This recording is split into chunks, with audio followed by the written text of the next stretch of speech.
चलिए अब हम दूसरे क्वेश्चन की बात कर लेते हैं। What are the learning indicators, explain it. तो लर्निंग इंडिकेटर क्या है और उसे क्या करना है, एक्सप्लेन करना है। सीखने के संकेतक क्या है, इसे आपको समझाना है। तो यहाँ पे कहा जा रहा है कि learning indicators are different attributes in which teacher can assess the child and decide his learning outcomes. मतलब यहाँ पे बच्चों का टीचर आकलन करते हैं कि हमने जो सिखाया बच्चों ने कहाँ तक उन चीज़ों को सीखा है।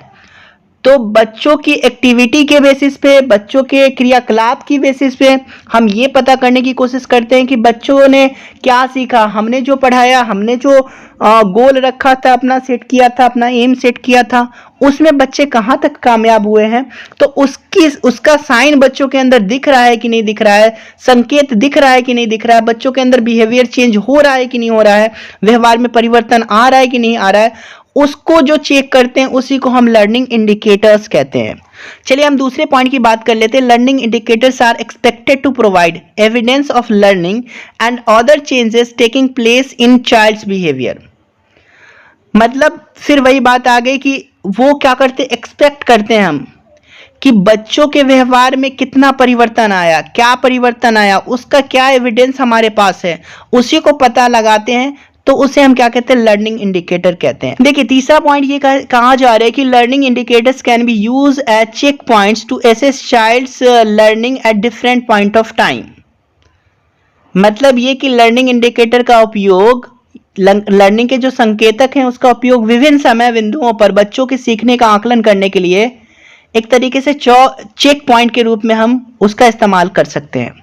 Learning indicators, when given along with the pedagogical processes, helps teachers and children to achieve their curriculum expectation as well as learning outcomes। यानी लर्निंग इंडिकेटर्स की मदद से हमें कैरिकुलम के जो एक्सपेक्टेशन है उसके साथ ही साथ लर्निंग के जो आउटकम्स है उसको अचीव करने में हमें मदद मिलती है। Learning indicators helps stakeholders in. मतलब ये कि लर्निंग इंडिकेटर जो है वो स्टेक होल्डर्स जैसे टीचर्स हैं, स्टूडेंट खुद है, उनके गार्जियन है, ये स्टेक होल्डर जो है उनको किस तरह से मदद करती है, तो उसे ये समझने में मदद करती है understanding that learning is a process. मतलब सीखना एक प्रक्रिया है। दूसरा पॉइंट की अगर हम बात करें तो फोकसिंग ऑन चिल्ड्रेन प्रोग्रेशन और लर्निंग कंटिन्यूअस। मतलब सीखने की निरंतरता पर, बच्चों की प्रगति पर ध्यान केंद्रित करने में भी मदद मिलती है। तीसरा पॉइंट दिया गया responding positively to diversity and helping all children to participate fully and achieve well. मतलब ये कहा जा रहा है कि यहाँ पे सकारात्मक प्रतिक्रिया देने और सभी बच्चों को एक साथ किसी भी काम में भाग लेने में ये क्या करता है, हमें मदद करता है कि सभी बच्चे एक साथ किसी भी प्रक्रिया में भाग ले। नेक्स्ट पॉइंट है कि providing simple guiding point for parents. एक तरीके से सिंपल गाइडिंग पॉइंट्स जो गार्जियन होते हैं उन्हें प्रोवाइड किया जाता है चिल्ड्रेन और अदर फॉर अंडरस्टैंडिंग। साथ ही साथ चिल्ड्रेन को भी और दूसरे लोगों को भी ये समझने में कि the learning by every child, हर एक जो इंडिविजुअल चाइल्ड है उसकी लर्निंग के बारे में एक प्रॉपर गाइडलाइन देने में, गाइडलाइन प्रोवाइड करने में ये गार्जियन की मदद करता है। Developing a framework for monitoring learning and reporting the progress of all children. तो यहाँ पे ये कहा जा रहा है कि एक तरीके से प्रगति की जो रिपोर्ट है उसकी निगरानी करने में क्या होता है, ये हमारी मदद करता है। एक तरीके से फ्रेमवर्क तैयार करने में हमें मदद करता है, फ्रेमवर्क जिससे कि हम मॉनिटर कर सके, बच्चों पे ध्यान रख सके। अब यहाँ पे देखिए sequence of achieving objective of learning. तो सबसे पहले करिकुलम एक्सपेक्टेशन है, फिर पेडागोजिकल प्रोसेस है, लर्निंग इंडिकेटर्स है और फिर लर्निंग आउटकम है। मतलब सबसे पहले हम एक्सपेक्ट करते हैं कि ये जो करिकुलम है, पाठ्यचर्या है, इससे बच्चा क्या सीखेगा, क्या क्या सीख सकता है, ये एम हो गया हमारा। उसके बाद हम उसे टीचिंग कराते हैं, पेडागोजिकल प्रोसेस होती है, उसे डिफरेंट मेथड से टीचर पढ़ाते हैं, स्टूडेंट एक्टिव वे में उसमें पार्टिसिपेट करता है। उसके बाद हम देखते हैं कि उनके इंडिकेटर्स क्या हैं, बच्चों के लर्निंग में चेंज आया है या नहीं आया है, और अगर चेंज आया है तो वही बाद में जाकर के क्या है, लर्निंग आउटकम कहलाता है। तो इस तरह से एक हिरार्की में हम इसको सजा सकते हैं, अचीविंग ऑब्जेक्टिव ऑफ लर्निंग जो उसके सीक्वेंस है उसको। अब यहाँ पे हम बात कर ले अगर टाइप्स ऑफ लर्निंग इंडिकेटर की, तो यहाँ पे टाइप दिया गया है पहला ऑब्जर्वेशन एंड इंक्वायरी, मतलब हम अवलोकन करके या हम इंक्वायरी करके हम किसी चीज को क्या कर सकते हैं, लर्निंग इंडिकेटर्स का पता लगा सकते हैं।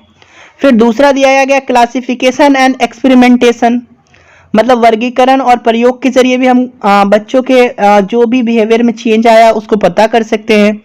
कलेक्शंस ऑफ डेटा या रिकॉर्डिंग ऑफ डेटा, डेटा को कलेक्ट करके, डेटा को संग्रह करके, जमा करके हम पता लगा सकते हैं या डेटा को रिकॉर्ड में रख करके पता लगा सकते हैं कि बच्चों के अंदर क्या चेंज आया है।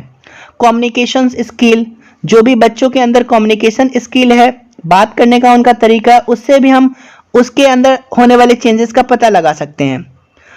प्रोवाइडिंग एक्सप्लेनेशन, बच्चों को एक्सप्लेनेशन यानी स्पष्टीकरण कैसे वो करते हैं, कैसे प्रदान करते हैं, उसके जरिए भी हम पता लगा सकते हैं। ड्राइंग कंक्लूजन इन्फरेंसेस, यानी किसी भी प्रॉब्लम्स पे वो कंक्लूड कैसे करते हैं, उसके तरीकों को देख करके भी हम पता लगा सकते हैं कि बच्चों के अंदर कुछ चेंजेस हुआ है कि नहीं हुआ है। एप्लीकेशन टू डे लाइफ, यानी कि जो भी उसकी नॉर्मल लाइफ में जो भी एप्लीकेशंस हैं, जो भी चीज़ें हैं, उनका वो इस्तेमाल कर पा रहे हैं कि नहीं कर पा रहे हैं। जैसे उन्होंने परसेंटेज सीखा या प्रॉफिट और लॉस सीखा, तो उसका इस्तेमाल वो अपने दैनिक जीवन में समझ पा रहे हैं कि नहीं समझ पा रहे हैं। जब वो कोई सामान खरीदते तो क्या उसमें प्रॉफिट हुआ, क्या लॉस हुआ, कैसे लॉस परसेंटेज निकालेंगे, क्या उसे वो समझ पा रहे हैं कि नहीं समझ पा रहे हैं। तो इसे ही हम क्या कहते हैं, लर्निंग इंडिकेटर कहते हैं कि वो अपने दैनिक जीवन में उसका उपयोग कर पाए। वैल्यू, एटीट्यूड और कंसर्न, उसके अंदर वैल्यू आई है कि नहीं आई है, उसके अंदर एटीट्यूड जो है उसका अभिवृत्ति वो चेंज हुआ है कि नहीं हुआ है।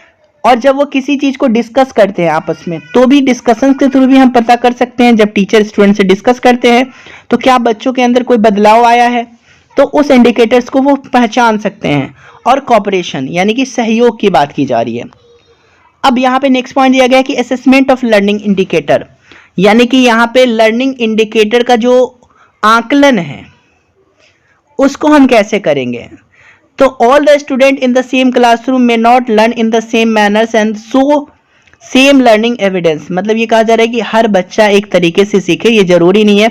सबके सीखने का जो एबिलिटी है वो भिन्न भिन्न है। This should not be assess on a point scale but qualitatively, यानी पॉइंट स्केल पे तो हम इसे लर्निंग इंडिकेटर को मेजर नहीं कर सकते, बट उसे क्वालिटेटिव तौर पे जो है हम मेजर कर सकते हैं कि गुणात्मक तौर से उनके अंदर क्या परिवर्तन आया है। नेक्स्ट पॉइंट दिया गया कि how to develop these learning indicators, कैसे हम डेवलप कर सकते हैं लर्निंग इंडिकेटर्स को। तो आइडेंटिफाई व्हाट इज मेजरेबल, क्या मेजर करना है, मतलब हमें लर्निंग इंडिकेटर्स कैसे बनाना है, डेवलप करना है। तो सबसे पहले हमें ये आइडेंटिफाई करना होगा कि हमें क्या मेजर करना है। यूज द स्मार्ट प्रोसेस, हमें स्मार्ट प्रोसेस का यूज करना है। एस्टेब्लिश्ड अ रेफरिंग पॉइंट, हमें क्या करना है कि एक तरीके से रेफरिंग पॉइंट जो है उसे एस्टैब्लिश करना है। उसके बाद नेक्स्ट पॉइंट दिया गया है कि determine the frequency of data collection, जो भी डेटा संग्रह की जो आवृत्ति है उसे हमें निर्धारित करनी है। तो इसकी बेसिस पे हम लर्निंग इंडिकेटर्स डेवलप कर सकते हैं। नेक्स्ट पॉइंट यहाँ पे एग्जांपल्स ऑफ लर्निंग इंडिकेटर, तो एग्जाम्पल में दिया गया if we study about the topic metal and non metal in science, अगर हमने मेटल और नॉन मेटल के बारे में साइंस में पढ़ा है तो children will able to identify metal and non metal in our daily life, उनकी जो डेली लाइफ है उसमें मेटल कौन सा है, नॉन मेटल कौन सा है, उसे वो पहचान पाएंगे। Why metal is useful, metal क्यों उपयोगी है। How metal can be converted into other form, एक फॉर्म से दूसरे मेटल को कैसे हम कन्वर्ट कर सकते हैं।